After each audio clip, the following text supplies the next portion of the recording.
Hey everybody, welcome back to Chef Danny's house, cooking in Chef Danny's house again. Today we're going to be making donuts. So I've got all my ingredients together. I got most of the stuff that I'm going to need to make this. This is a pretty simple recipe, so you guys can follow along and cook it if you want. But just to go through the ingredients, I have about a 6 cup of water right here and 3/4 cup of milk, okay? And I've heated that up to about 110 to 115 degrees. I have 1 egg. I'm going to put a pinch of salt in there. I have 2.5 cups of flour. I have 2.5 tablespoons of butter. I have 2.25 tablespoons of yeast. I'm sorry, teaspoons of yeast. I have about a 1/4 cup of sugar there, and a little bit of flour to work with later whenever I'm going to roll it out. Okay, so let's go ahead and get started. So the first thing we're going to do is we're going to take our milk and water mixture and we're going to pour it in our bowl.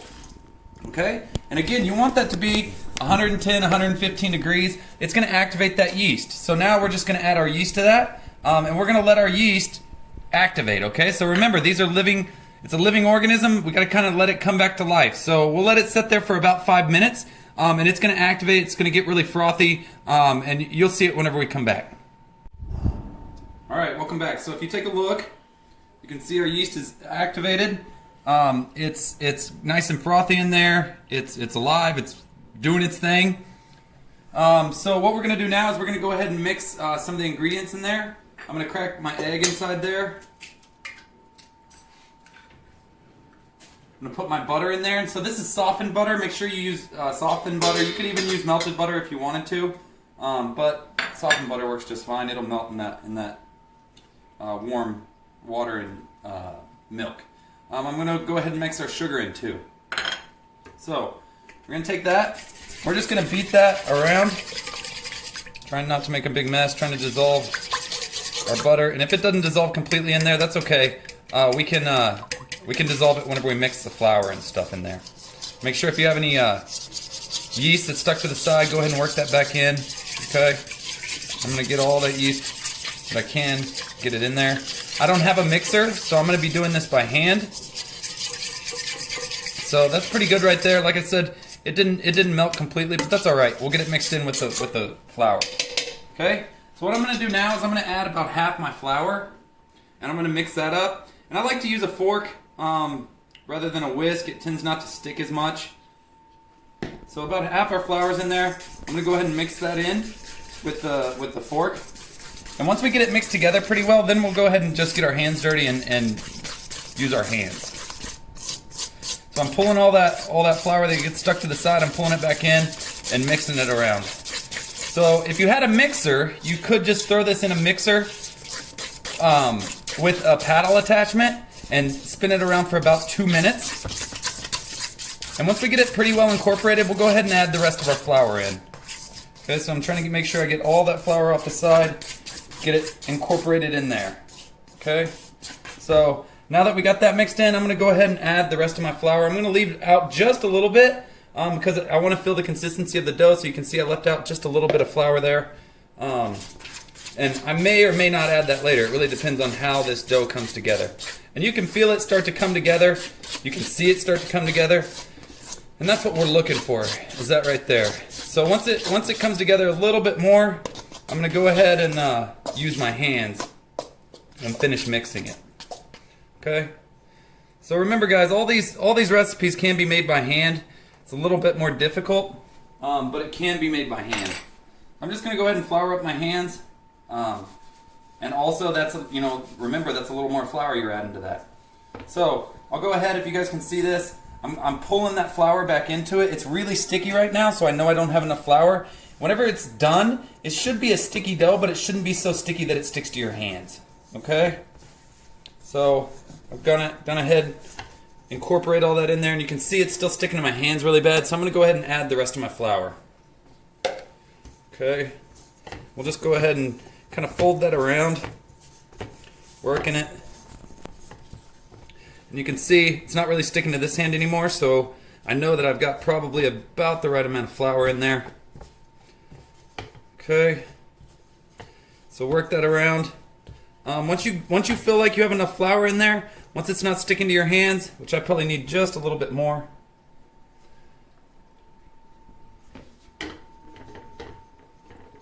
And like I said, like we do with everything, we're gonna kind of fold the socks on this. Okay. And this is a pretty straightforward bread recipe. It's going to be a lot stickier and a lot more moist than most of the breads you're going to make, because it is a donut.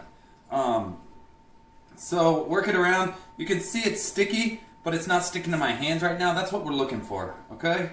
Anything you have left in this bowl probably isn't really worth saving. You don't want to mix all these little pieces inside there. It'll turn to just not a very good consistency. Okay. So what we're going to do now is we're going to knead this dough just a little bit. Since if I had a mixer, like I said, I could mix it for a couple of minutes and it would be fine. I'm going to go ahead and flour up my surface, and you can use quite a bit of flour on this. It's all right. Flour up the surface. I'm going to clean my hands off real quick. Just a little bit so that I don't work all this stuff that's stuck into my fingers back into the dough. And it doesn't have to be perfect. Just get most of it off. And then, again, flour my hands, okay? And then I'm going to knead this dough, okay? It's going to take some flour to start with. And I'm only going to knead this for about 2 to 3 minutes.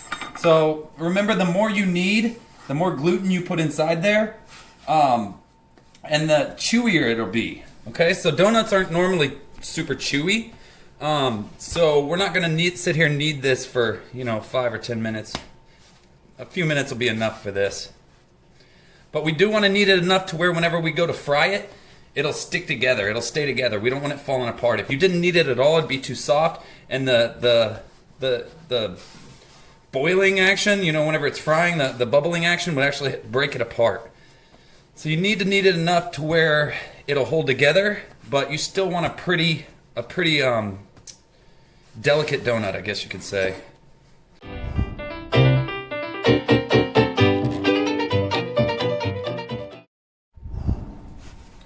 So I could do this right on my counter if I wanted to, but I like to use a cutting board because it cleans up a little easier. I don't know if you guys notice, whenever I'm kneading the dough, what I do is I take it and I fold it in half, and then I press it all together, okay? I feel like it helps it knead it a little better. So just fold it in half, use the heel of your hand, and just kind of mash it down, and then just keep folding.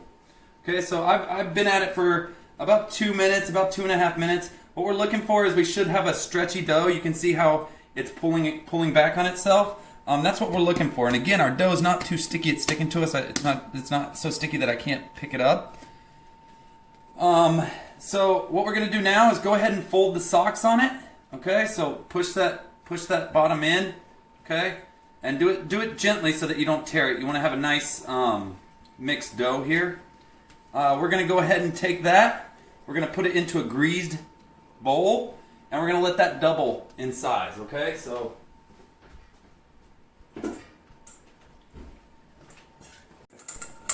I put a little bit of oil in this bowl. It'll help it from sticking to the side. And just like we do with regular bread or any kind of dough, we're going to let it proof. We're going to wrap it and proof it. So go ahead and place it in the bowl, and then we're going to wrap it up with a little bit of plastic wrap. You could use a wet towel or a moist towel to cover this, but I just think the plastic wrap makes a better seal, and I prefer to use the plastic wrap. So just cover it loosely with some plastic wrap, and then you could leave it out at room temperature. You could put it in a very not super warm oven, 100-degree oven. If you had a proofer, you could put it in the proofer. And then we're going to let this proof until it doubles in size. It could take 20 minutes, it could take an hour. So it really depends on the temperature around it. So I'll see you after this proof. Alright guys, welcome back. So as you can see, our dough has about doubled in size. That's what we're looking for. Okay, and this is something you could make, and you could actually put it in the fridge and let it rise overnight. It works out really well that way as well. But for this purpose, we just went ahead and proofed it and got it up to double in size. So like I said, I just kind of heated my oven up to about 100 degrees and stuck it in there and proofed it that way. What we're going to do now is I'm going to take my cutting board, I'm going to give it a little bit of flour, we're gonna take this out. We're gonna punch it down, just like we have with all the dough that we've made, and then we're gonna roll it out to about a 1/4 inch thickness. Okay. So I'm gonna go ahead, fold it in a little bit more, kind of redistribute those air pockets that might be in there, and you can see that those are a little sticky. That's what we're looking for, but not too sticky to where it's sticking to my hands. So I have clean hands while I'm working with it. So go ahead and fold it a little bit. Okay, kind of stretch it out a little bit. Redistribute that yeast and those air pockets that got trapped inside there. Okay, and then we're gonna go ahead and throw it on our floured surface. I'm gonna go ahead and give it a little bit of flour. Okay, we don't need too much on there, just enough to coat it. I'm also gonna put a little bit of flour on my rolling pin. I know you guys love this rolling pin. This is an antique. It's the only one I have. And then we're gonna roll it out to about a 1/4 inch thickness. So if you use all the flour on the bottom, go ahead and put some back on. You can stretch it with your hands and roll it out to about a 1/4 inch. And so like I like to go back and forth doing this to try to make it even and distribute it about the same all the way around. You can go ahead and flip it over if you want. Roll it out, kind of like you're making a pizza dough, I guess. Make sure you get all the edges the same. So roll it over the edges like that. And you can see it pulling back on itself. That's all right. It's a little glutinous, but it'll be okay because we're gonna proof it one more time. And so everything should be about a 1/4 inch. And it doesn't have to be a perfect circle or anything like that. So pick it up one more time. You can see I've got about a 1/4 inch there. That's what we're looking for. And now we're gonna go ahead and start cutting our donuts. Make sure you feel it. Make sure if you have any bigger spots, you can work them out with your hands. If there's any thicker spots, so it's like a little bit thinner there, I can feel it a little bit thicker up there. I'll just go ahead and stretch that. If I need to, I can hit it with the rolling pin again. And make sure I get that to about a 1/4 inch. And it may want to pull back in on itself like this, but that's all right. If you proof it overnight, you're going to have a lot softer dough than if you just proof it, the day that you're doing it.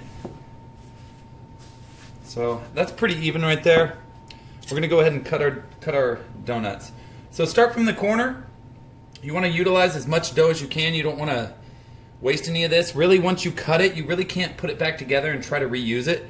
So I use about maybe a 2.5 inch cutter here. I'm going to go ahead and cut it, and then put a smaller cutter right in the middle to make your donut holes. Okay, so just cut those out. Give them a little turn. And you can coat this with a little flour if you want to, just to make sure that it doesn't stick. Okay, and again, just go right next to the other one and just continue cutting. Okay, give it a little spin. Do the same thing, try to hit it right in the middle. Cut it, give it a little spin.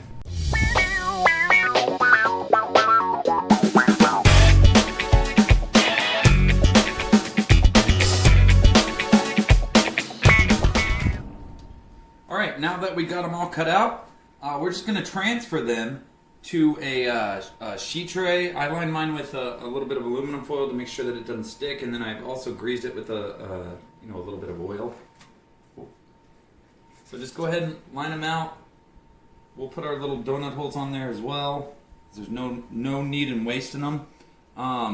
What's great about this is if you have any leftover dough here, you can go ahead and cut those out into little donut holes and utilize that. So you want to make sure that you space them about maybe a 1/4 inch to a 1/2 inch apart to make sure that whenever they rise, they're not going to touch each other or interfere with the rising process of each one of them. So take them, space them out, line them up on the sheet tray, and then what we're going to do is we're going to proof them again. And again, this really depends on the temperature around it, the ambient temperature around it. So if you can, heat up an oven to about 100 degrees and pop them in there. Make sure it's not hotter than that, or else you'll actually kill the yeast, and it'll help them rise a little faster. So I actually cut out about 10 out of this, which is great. That's what I was kind of shooting for, because my family will eat probably 100 of these if I made them. But I don't need them, getting the Corona 15. So we're only going to make about 10 of them.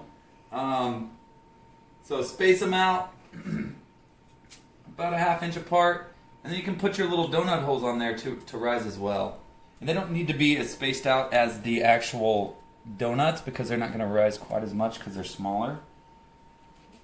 So space them out, put them on there, and we can go ahead and punch more out of this dough as well if we wanted to. I can punch a few more out of this as well, just so I don't waste it. Like I said, you're not going to get a very good dough if you were to try and mash this back together. It's going to be super gluteny. It's not going to mix very well, and it's going to be kind of gross. So just cut what you have, what you can out of it, and then work with that. And they don't have to be perfect. Even if you have a little one like this and you want to proof that, I mean, it still tastes like a donut. It just doesn't look as pretty. So cut them out, space them out on your sheet tray, and we're going to let them proof again. And again, this really depends on the the temperature of the room and how fast it's going to rise. So we'll let these rise for probably another 30 minutes to an hour, and then we'll get back to you. Alright guys, so we've been about 30 minutes now again. I proofed them in my oven. It was set to about 100 degrees to proof them. They've doubled in size, as you can see. So now all we have to do is fry them. So if you come around here, you're going to see I've taken a deep dish cast iron. I'm using a Dutch oven. You can use whatever you want, but this is gonna be perfect for it. And what we're gonna do is we're gonna take them off of our sheet tray and we're gonna drop them in the oil. Okay, so you want to make sure that you don't drop them from high up, or you want to make sure that you place them in there gently so that they don't splash hot oil all over you. And then also, the other thing you want to do is make sure that you get them off there very gently. They've taken this time to rise. We've let that yeast do its job. So be very gentle whenever you remove these, okay? So I'm just going to go ahead and lift this side up. And I'm going to try to touch it as least as I possibly can, okay? Because the more you touch it, the more it's going to fall, okay? So go ahead and lift them up gently. Get them off of your sheet pan, your rising dough. And then I like to place them upside down. And you can place about 3, maybe 4 of these in there at a time. You really don't want them touching, or else they're going to stick together. So place them in there. I know it seems like a lot of oil, but you want to make sure that you have enough oil that they're not going to stick together, not going to stick to the bottom. And I think I can actually get one more in there. So I'm going to go ahead and put one more in there. And put them in there as fast as you possibly can. I'm probably going a little bit slower than I should. So place them in there. Your oil, you're looking for your oil to be about 375 degrees, okay? If you go much less than that or much more than that, you're going to have problems. So if you go less than 370, 360, you're going to be soaking up the fat.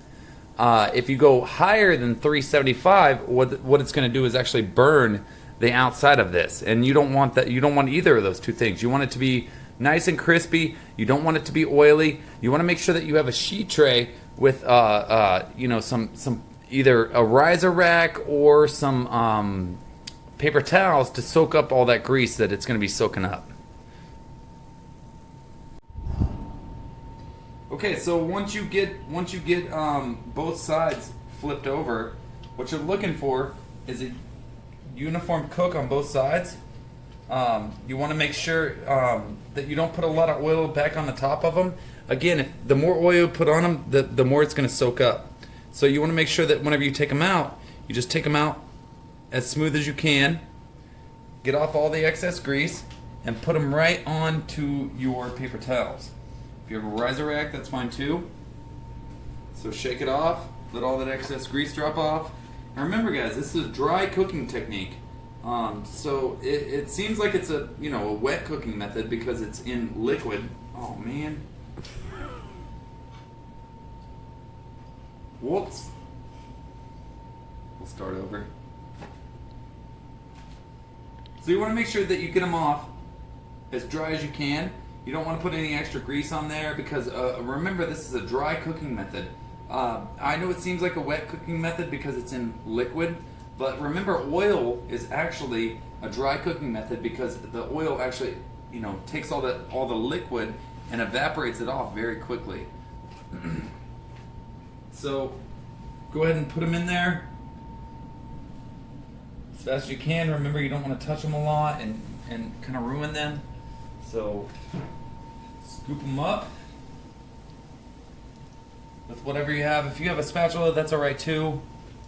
A little offset mini spat works really well. It keeps your hands off of them a lot. It keeps them from deflating. The less you touch them, the better it is. And they're kind of sticky, so you want to make sure that you get them in the oil as fast as you can. You don't want to put a lot of oil on the top. You want to make sure that whenever you put them in there, you're not splashing oil everywhere as well. If you are splashing a lot of oil, there's a chance you could create a fire. There's a chance that it's going to soak up that oil and be super dense and oily tasting. So remember, 375 is kind of the ideal temperature. If you're not there, if you're not sure, take some water and you can put in there and you can kind of test it that way as well.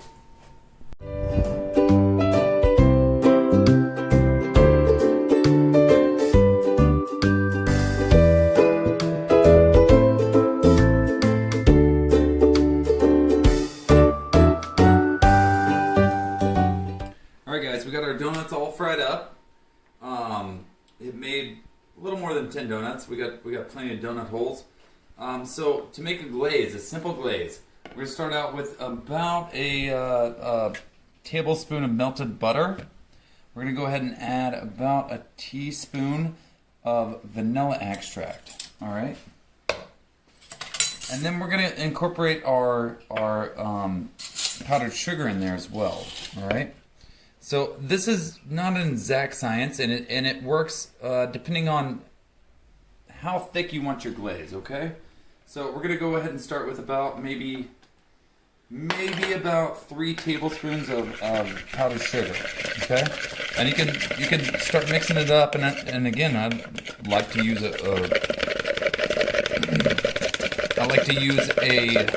fork, and you want to make this thicken up. Okay, so remember, powdered sugar is nothing but sugar and cornstarch, so it naturally wants to thicken.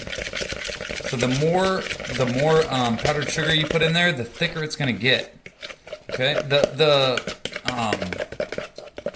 butter is actually going to act as a fat agent in there, and it's going to add kind of a richness to it. So you can see now I have a nice thick glaze. You see how thick this is? This is actually going to kind of harden up a little bit. If I wanted to thin this out a little bit, I could add just a little bit of milk to this. And it doesn't take much milk at all to help thin this out. So if you want to glaze like they have at the store, you want to make something that looks more like the consistency of like oil or something like that. Okay, so we have a nice glaze now. You can see it. The viscosity is kind of thicker, but it runs through the fork like this. And I think that makes a really nice glaze for this. So what I'm going to do, I'm going to glaze a couple of these with this just very traditional glaze, and just kind of go around it. And you want to coat the whole thing. If you got a rack, actually, like this, it's great to put it on a rack and let it kind of run over. Okay, so kind of put more than what you think you need. Kind of overcoat it. All right, and then it'll go around it, and depending on the thickness, it'll harden up, or it'll remain nice and sticky, depending on how much liquid you put in there. So this one will probably be like in between. It won't be super hard. It won't set up super hard, but it'll set up kind of in between. So it won't be super hard. It won't be super sticky, but kind of the in between that we're looking for with the glazed donut. So take your fork, put it around. Any place that needs glaze, go ahead and put it on there. What's great about it is at the end, you can pick up all the extra glaze that falls off of this and use it on something else. Alright guys, so I wanted to show you one more glaze that we could put on our donuts. So we did, a regular glaze, that goes on a donut. You can see it's actually starting to harden up now. You can kind of see the reflection of it. It's getting harder as it sets up. The harder you want that glaze, the less water you put in it. It's kind of the same for a ganache. So to make a simple ganache, this is a very simple ganache, all right? I'm not going to add any fat to this other than cream, heavy cream, and chocolate. So I'm using the milk chocolate in this case. Different types of chocolate have different types of fat. So the more liquid you add to it, the more it softens up. What happens is the end result results in a harder ganache or a softer ganache. It really depends on what you're looking for. If you want a softer ganache, you add more liquid to it. But if you want a harder ganache, what you're going to do is add less liquid to it. So the ratio kind of depends on what you're looking for. If you're looking for a really soft ganache that's like bright and reflects the sunlight and is super soft, you're looking about half and half. If you want something to harden up but still coat, you're looking about a 0.5% of chocolate to about 1/4% of your liquid, and that liquid still needs to have fat inside of it as well. The more fat you add to the ganache, the less likely it is to seize up and be like that harder ganache. So if you want something that's more liquidy, add some more butter to it. I want something that's going to be kind of in between. So I want it to be not super hard, but not super soft, to where if I wanted to put like a fingerprint inside of it, I still could. So what I'm going to do is I'm going to take chocolate. I'm taking milk chocolate chips, and I'm going to add about half the amount of liquid. I'm using heavy cream here, and I've heated that heavy cream up to about 120 degrees. So what I'm going to do is I'm going to immerse it in there. I'm going to make sure it's going to heat up. So I need to wait about 5 minutes for all of that chocolate to warm up to the same temperature as that cream, and then I'm going to whisk it around and use it as a coating for these donuts. All right, so you can see our chocolate chip bits kind of starting to dissolve in there from the hot liquid. We can go ahead and just whisk that around.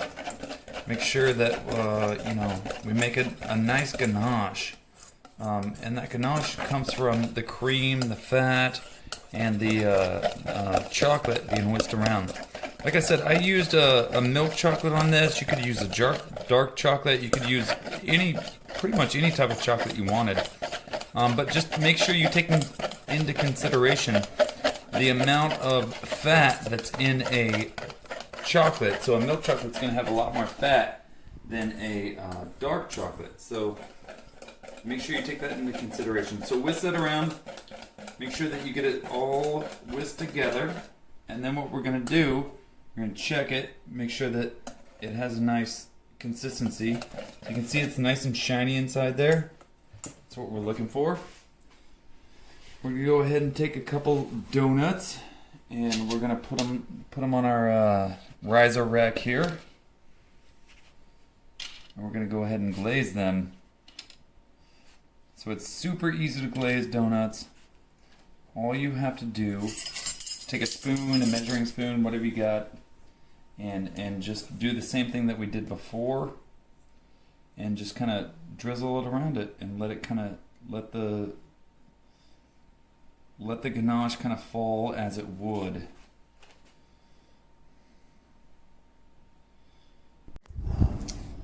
Alright guys, so I made some donuts for my boys. They're going to really enjoy these sprinkles I put on them. Remember, like I always say, cooking is a canvas. It's culinary arts. I try to provide the canvas. You guys can do with it what you want. But this is something that I think everyone should have in their house. and I think that, you know, everyone should be able to make this. I hope that you guys get the opportunity to do it. This is a super fun project. It does take a little bit of time, but it's a really fun thing to do. Please send me your cooking videos, your cooking pictures. I love seeing them. I love to see that you guys are still practicing this. If you get the chance, please make the donuts. It's a lot of fun, and you know, just make sure that you don't set your house on fire, because if you heat the grease up too much, you can set it on fire. But you guys have a good week. I can't wait to see you guys next week, and wash your hands. Stay safe.